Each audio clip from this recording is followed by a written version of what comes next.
mukha nating nakapaskil dito. Wala naman itong mga to dati. Anong dumadayo kami ni Pido dito?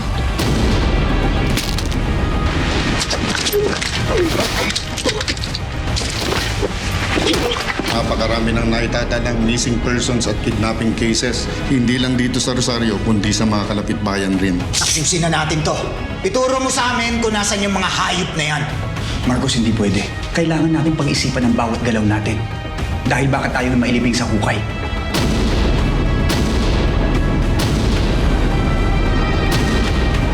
Kop, ako ang pinakamalapit sa bata. Pupuntahan kita dyan ngayon.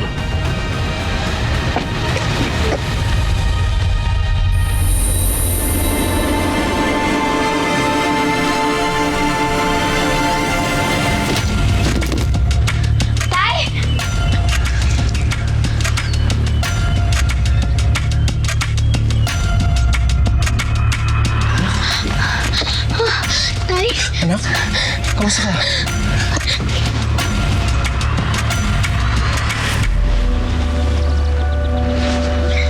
Okay ka lang? Walang masakit sa'yo? Opo, Tay. Bakit po, Tay?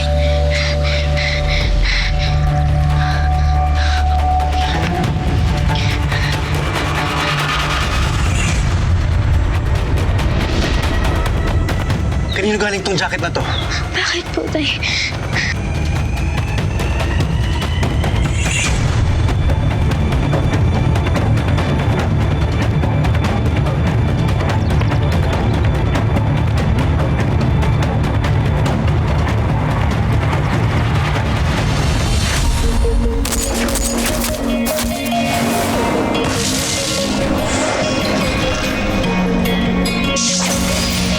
Pababagsakan ka nila, papahirapan ng mga makakiyari. Lalo pag nasa baba ka nila, para ka lang lang madali na tapakan. Hilahin ka nila hanggang mawala ng pag-asa at makakapitan. Ganto na ba ang kapalaran ng bawat isa? Hanggang sa uli, pumangarap hindi para sa sarili, kundi para sa iba. Kahit mahirapan na tuloy sa lipunan, puro sabihin, pinipilit ko pa rin abuti. Alam ko na madaming pagsubok ang dadaan, kahit nakapatayan man sa atin nakapay. Kaya di ka mababayaan, ipaglaban, hahawakan ang kamay. Ako ay maninindigan para sa lahat, kahit tayo kung namin siya'y mailang. Pinabigyan, pinumigyan, pinalaban ko pa rin ng wakas. Hindi ko isusuko sa lahat, kahit naman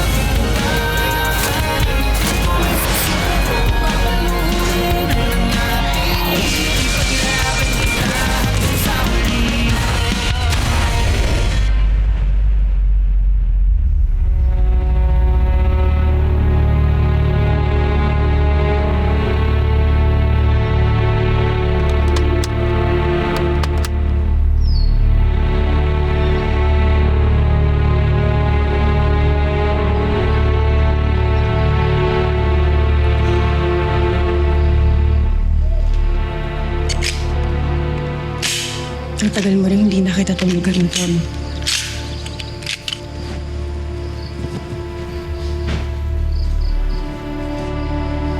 Hindi na ito yung Rosario minahal ko.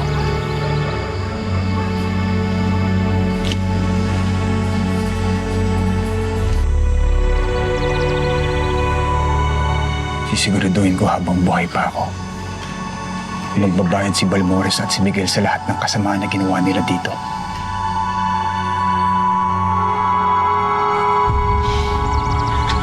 Kop,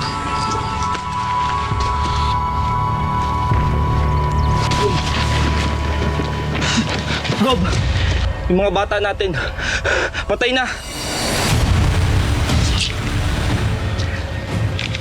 ligpit pa yung mga bangkay. Huwag ka mag-iiwan ng ebidensya. Naintindihan mo? Okay, Gob. Sige na.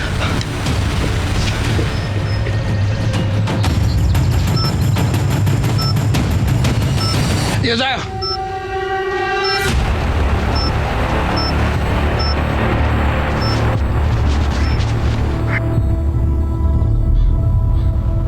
Bakit ka ganyan makatingin?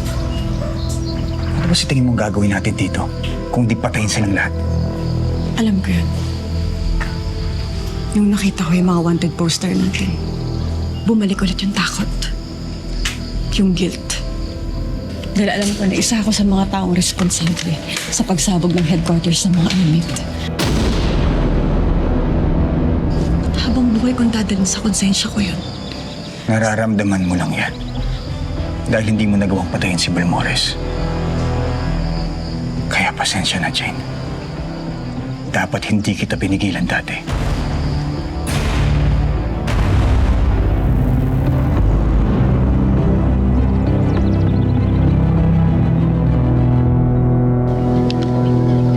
Gamot every 6 to 8 hours, ha? Dok, saan po kami kukuha ng pera sa pambili ng gamot po?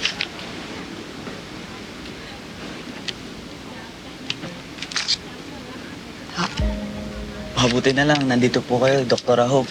Lalo na nung nawala po yung ginahan po. Huwag po kayong mag-alala. Magtutulungan po tayo para ibangon ulit yung bayang Pag-asa. Alam ko po medyo mahirap, pero kakayanin po natin yun. Maraming salamat po. Salamat.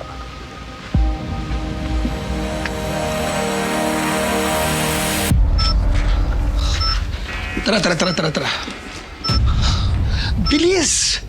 Diyan ka na nga! Pagal.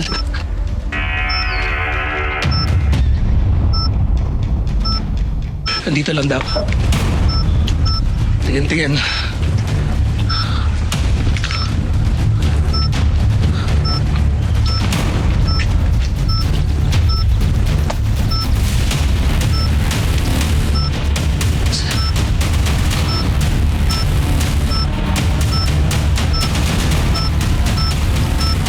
Magalaw sila! Tara!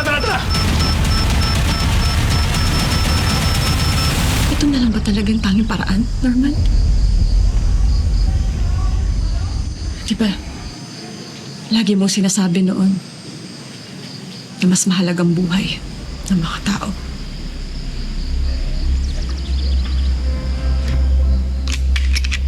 Mali si Norma noon, Jane.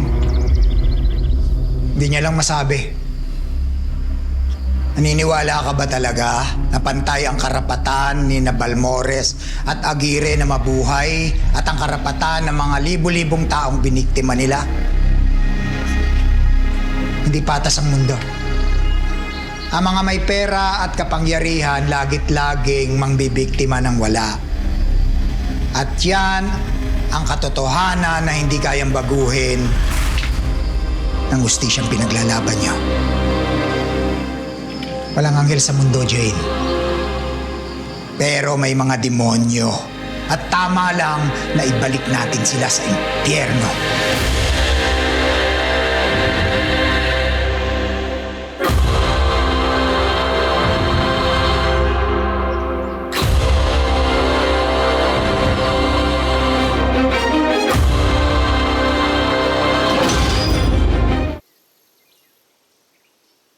Sige po, kuha na lang po kayo dito, tsaka tinapay.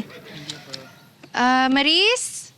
Saan na yung next batch ng lugaw? Nagugutom na yung mga tao. Eto na!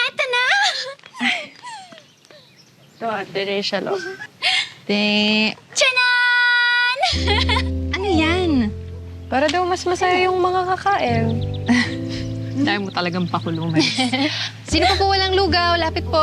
Kuya!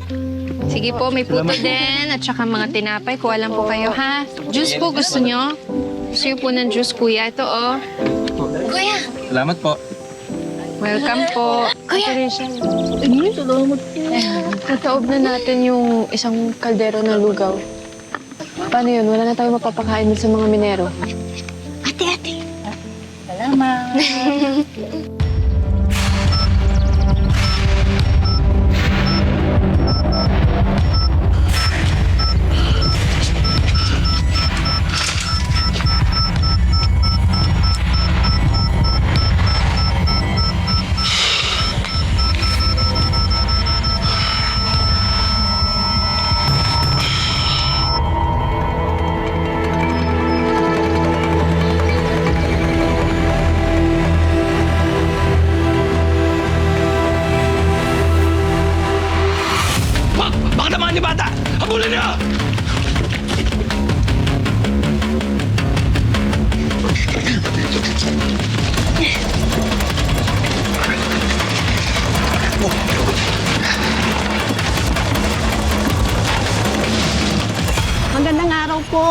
po. Ay, meron pa po kami mga dalang mga pitas na gulay. Sana makatulong.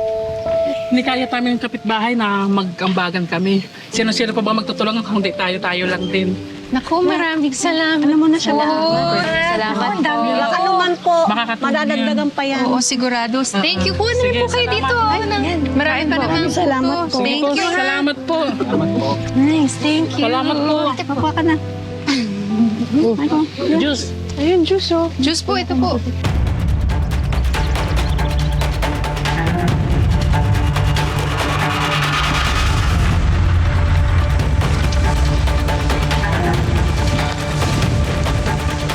Hanapin niyo yung dalawang yan!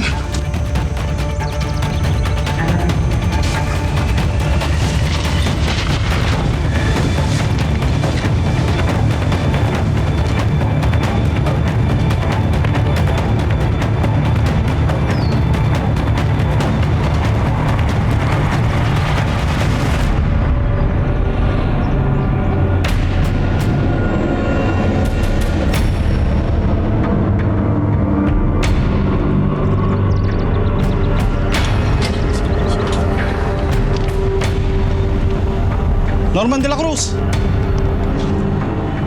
Ikaw nga! At kasama mo rin yung ibang pugante. Matagal na namin kayong inaantay. Norman!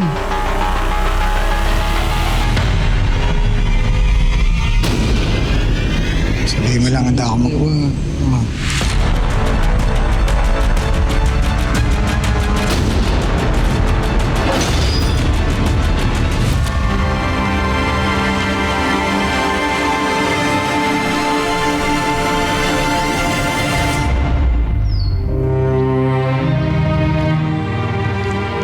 Kahit maraming fake news na kumakalat, alam kong nasa panig kayo ng kabutihan ni Ma'am Mercy. Pati pamilya ko natulungan niya.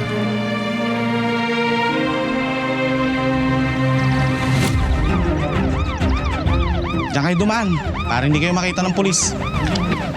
Salamat.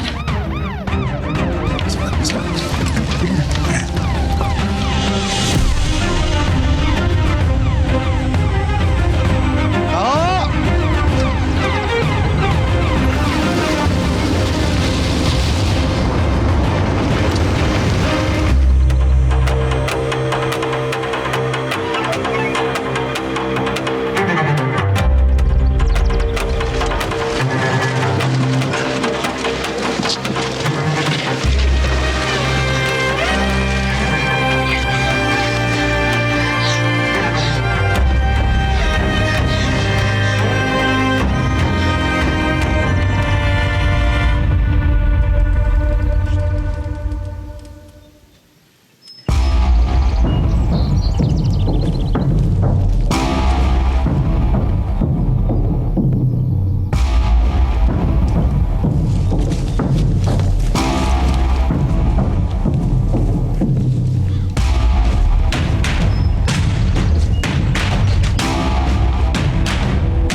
Christine! Christine, nasan ka?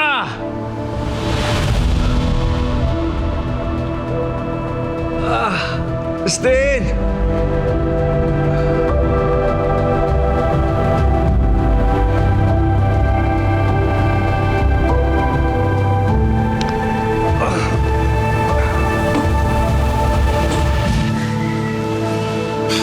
Gwardiya dito, gwardiya doon. Mahirapan tayong lumapit kay Balmores nito. Kapag napasok natin yung mansyon ni Balmores, at kung makakapasok nga tayo, sigurado kung katapusan na natin. Kung hindi natin masugod si Balmores, siya ang pasugurin natin. Marcus, sabihan mo na yung mga tauhan mo na hintayin tayo sa safe house. Bubuo tayo ng bagong plano para matalo si Balmores.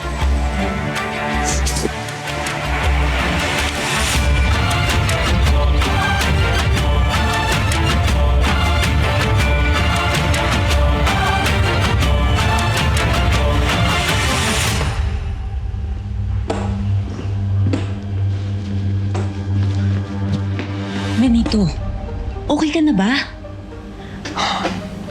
Saan ka nagpunta, Christine? Ano ba nangyayari?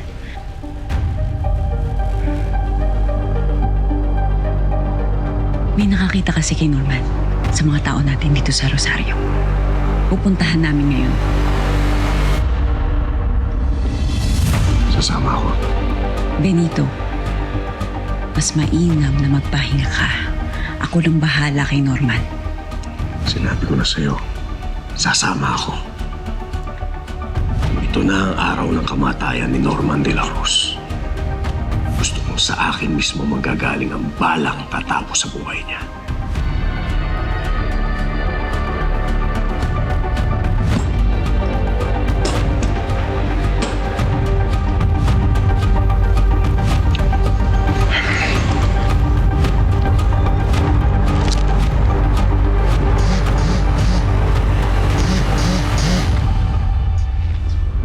Madam, update.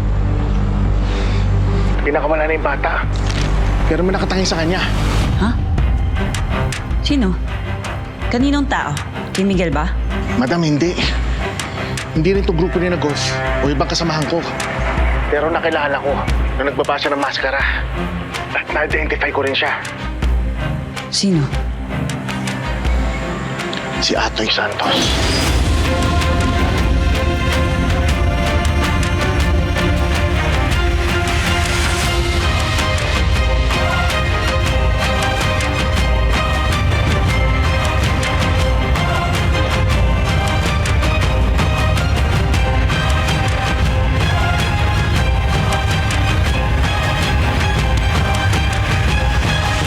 Pwede tayo mamburaot sa mga friends mo dyan sa Maynila. Baka pwede magpadala dito ng relief goods. Oh, bet naisip ko na rin yan. Yan! Yan ang gusto ko sa'yo, Doc. Si Norman lang naman ang nangambala ng kapayapaan natin dito sa Pag-asa. Nung wala siya, tahimik ang pamumuhay natin dito. Abangan niyo ang pagdating ni Balmores. Sigurado ako na papaunahin ni Balmores sa mga tohan niya sa paglusob. At doon natin sila tatagpasin. Ste, salamat nga pala. For? Talagang tumulong ka ng gabi na yan. Sinubukan ko. Pero medyo nahirapan din daw sila.